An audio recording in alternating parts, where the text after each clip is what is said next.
Hi, my name is Tony. My name is Josh. And welcome to the BitBros Show. Today we brought over a good friend, John. From Bizarre Bunch. He watched Mother last night with Josh over here. I didn't get a chance to watch it, so they're going to be reviewing it today. Yeah, stick for that part. It's be fun. It'll be fun. Alright, so first bit of news. So Jamie Lee Curtis is coming back for the Halloween sequel, the true Halloween sequel, and it's going to be produced by John Carpenter. Halloween 4? No. Halloween 2. No, is that the one that has Season of the Witch? No, Halloween 3. No, yeah, Halloween Season 3. of the Witch was actually really good too. Well, was it? I like it. I'm gonna be honest, I've never seen past the second one because I never really cared about the franchise. I didn't like the second one. I didn't like the second one either. You didn't like the second? Not that much. Right. Not that much. I guess I'm in. I'm not a big Halloween For fan, me, it though. was Halloween 1 and then Halloween 3. Halloween 2 was alright. Halloween 4 or 5, whatever the hell came after that, it's terrible to me. Terrible. I wish they made a sequel to the Season of the Witch. No, they should have gone. Yeah. So the movie's gonna be directed. The movie's gonna be directed by David Gordon Green, and it's gonna be a script co-written by Him and Danny McBride. Him and Danny McBride. Which is why I'm excited. Like, I'm down on David Gordon Green did what, Pineapple Express? Yeah. So, like, Comedic album. here's the thing, is that it's been proven with, like, comedic directors, right? You have the Russo brothers, they're comedic directors who then do, Captain America, Civil War, and Winter Soldier. So, just because you've been in comedy doesn't mean You can't down something else. I'm pretty sure this guy's gonna have, especially John Carpenter's involved, probably gonna be a great horror element to this, but good levity, which is like always good in horror. Nice mix. Yeah, it worked well for Scream. It worked well for Nightmare on Elm Street. Recently, it worked great for it. It made me laugh. Yep. Like, I think you guys reviewed that. Yes, we did. Recently, last time. Yeah, we did. So, but it was hilarious. So I think if you have that balance, you have the scares and you have the fun. I'm always enjoying the movie. So we'll see how that rolls. It'll be good. Yep. Another thing that's happening, director Chris McKay is talking about making a Nightwing movie for the DC Extended Universe. Can we not talk about DC anymore? We have a Nightwing movie. We have a Suicide Squad 2 movie. We have a Gotham Sirens movie. We have a what else? What else is getting in the movie? Plastic Man. Shazam. Plastic Man movie should happen. Shazam. You know what? There's a Joker movie that's not in continuity. Yeah. Well, that Joker movie is still like a tentative thing. I don't know what's going on. I can't get excited. No, literally drop it. And I'm a huge comic book fan. You guys know I have a comic book YouTube channel. You can check it out, I guess. It's not that serious, don't worry about it. What's the name of the It's Comics with Flicks. Yeah. You can find it. But I can't, and I'm like the comic book guy. I should be the one excited. I can't get excited about this. Yeah, no, I agree. I love DC. And I love Nightwing. Like, Nightwing's the shit. Yeah. But who cares? Yeah, no, I agree with you. I love DC. I love all these risky choices. I really do. But at the same time, it doesn't make sense. Yeah, no, I honestly 100% not excited. Nothing that comes from the DC Extended. Now, if Justice League is good, I think it kind of, we can get back on board. Yeah. But Justice League has all the pressure in the world on it. So next thing, David Harbour is going to be the new Hellboy. Yep. Yeah. So David Harbour is the cop guy from Stranger Things. Oh yeah, put the image up. So yeah, we're gonna definitely put the image up during the thing. This is what he's gonna look like. That's nuts. Yeah, I know. He looks great. Looks badass. I'm gonna be honest. He looks a lot like the other Hellboy. Yeah, well, I mean, it was the other Hellboy. Like, they're both close to the image in the comic. I mean, it's not so much about look. It's just like, can David Harbour get out of it what we've seen already? Right. Because we love the portrayal of Ron Perlman as Hellboy. Yeah, he's great. Fantastic. Can they do that? And, I loved it. I mean, this image alone. Hellboy 1 and 2 were so good. True. No, Hellboy 2, The Golden Army is one of my favorite comic movies. I agree. It's a great movie. I just need to say though, when it comes to this image, right? I think it already showcased people were already doubting his casting, right? Yeah. The image itself is fantastic. It looks like he ate Ron Perlman. It looks like he ate him. I didn't know he was that ripped, or maybe he got that ripped. He got ripped for the role. Jesus, he looks great. Yeah. So yeah, that's gonna be exciting. I'm very excited to see that. Yeah. No, I want to see Hellboy. I wasn't really that into it, but I think it's like next year too. I'm down. Yeah. I'm down to check it out. Yeah. Another thing that's happening, Game of Thrones is apparently shooting a bunch of different endings. Yeah. You guys hear about that? Yeah. Well, you're not caught up. I'm on season 6. I'm not caught up either. You're not. Be honest with you. I am. This guy's seen it. And so, like, there's some small percentage out there that don't like season 7 of Game of Thrones because they feel like it's like a lot really fast. But to me, that's the last season is the greatest season they've ever had. Because legitimately, like, everything that you've ever expected to happen in Game of Thrones is happening. Now, it is happening really quick. It's ramping up like really fast because like this season was only 7 episodes and the next season's only 7 episodes. So it's like the pacing of it's like, yo, crazy shit. Yeah. It's almost happening every episode. That's right. But That's a good it idea. needed to happen. Like we've set so much stuff up that like it's getting really good. See, I think they're shooting multiple endings just to like future-proof themselves from the actual ending just getting out. And the last thing we're going to be talking about before we go into the review is going to be the new trailers this week. So we got a new Jennifer Lawrence trailer. It's going to be for the Red Sparrow. Yeah. So another Jennifer Lawrence movie. If you guys aren't tired of Jennifer Lawrence, you're Oh gonna yeah, be no, now. we're gonna talk about her though. Yeah. Yeah, you guys are talking about Jennifer I Lawrence. didn't see the Red Sparrow trailer. I did. I saw haven't it? seen it yet. It's a bit, yeah. I haven't seen it Okay, yet. I have to. Another trailer coming out is Ridley Scott's All the Money in the World. Ridley Scott movie. Gotta check it out. Yeah, I gotta see it. It's Ridley Scott. Yeah, it's Ridley Scott. And the final trailer we're going to be talking about is a Red Band trailer came out for The Shape of Water. Yeah. It's directed by one of my favorite Guillermo directors. del Toro. Guillermo del He's Toro. fantastic. We might talk about a little bit about nearing the end of the show. Oh yeah, true. The orphanage. Forgot about that. Alright, so the next part of the segment, we're going to be reviewing Mother. Since I didn't watch Mother last night, you guys are going to see the show, so you guys can review the movie. Yeah. Okay. What do So, you guys think? John, Josh. sum up in one word. Go ahead, man. Interesting, I guess. That's the best. That's the best word. Interesting, I guess. Interesting, I guess. That's three As words, one word. Okay. No. It's really divisive. It is. It's It's artsy. okay. It's hard to talk about. Like it's hard to review without spoiling it, which I don't think we're gonna get into spoilers at all. We can. So, basically, the whole movie, when you look at it as a whole, everything in it is a metaphor. It means Nothing is exactly what you're actually seeing. Mhm. Everything is deeper than what it appears. really is. Yeah.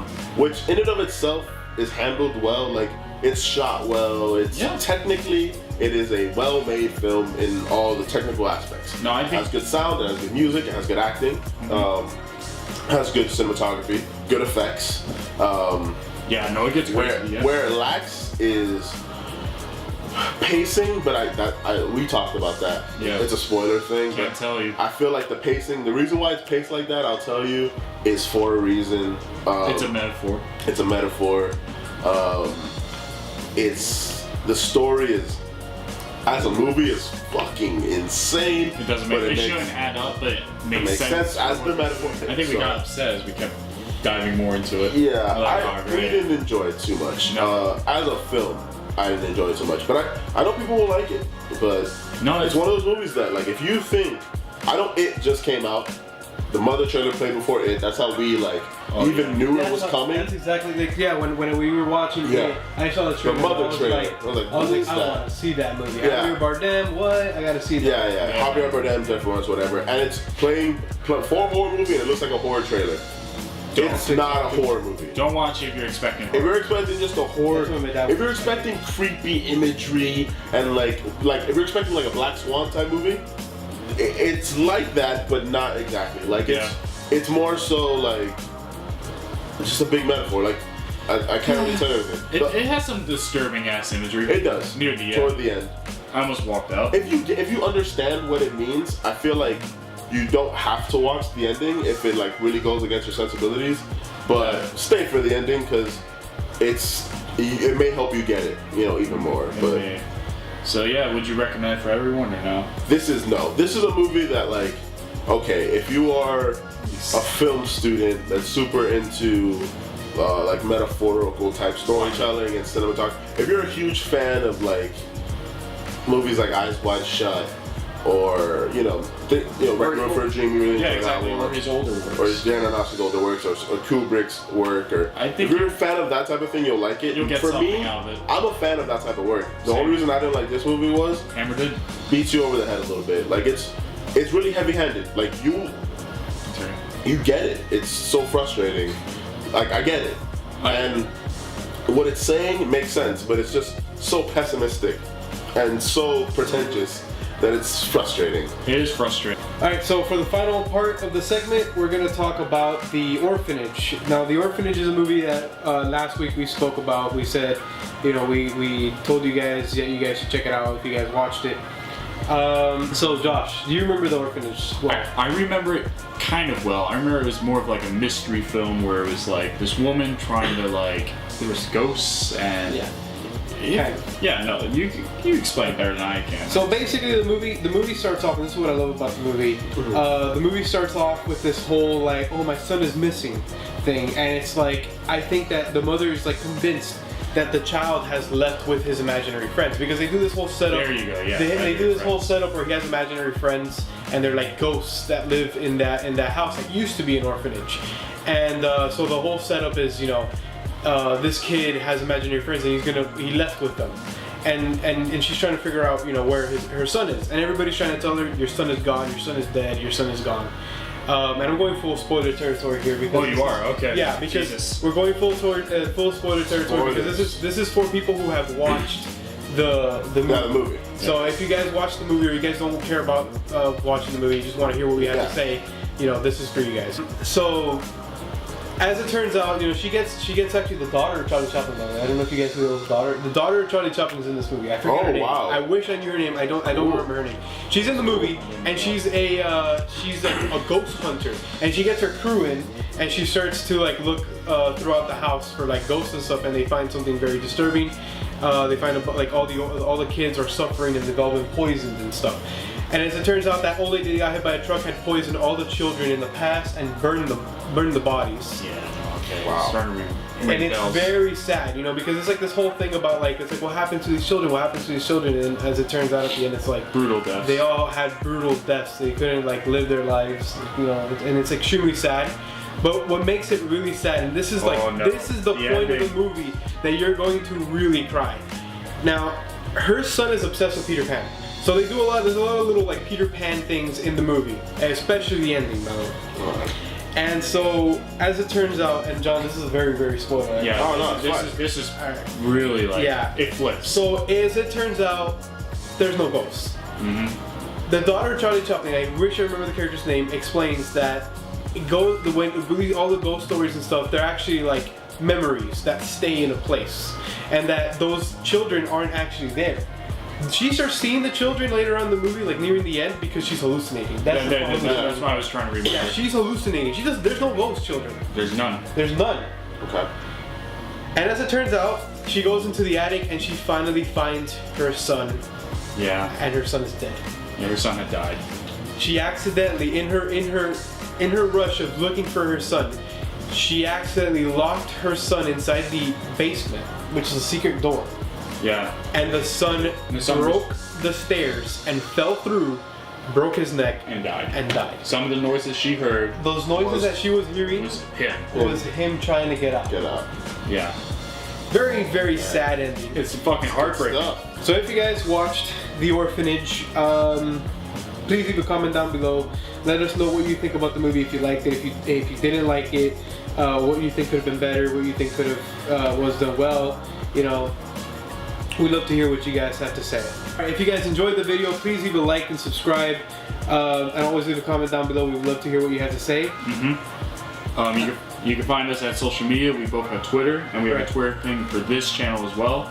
You can find him Rupee_man. And you can find me at Gord77, and the Twitter for this is what? TJ BitBros. At TJ BitBros. Also, you can find John at his Twitter. Yep. Movie Guy Tweets. You can find me on YouTube, on our Bizarro Bunch channel, or Comments with Flicks. Right. Check both those out. I'm on those. If you like me, I'm on those. If you don't like me, I don't like you, John. I don't care. John, you care. I don't care.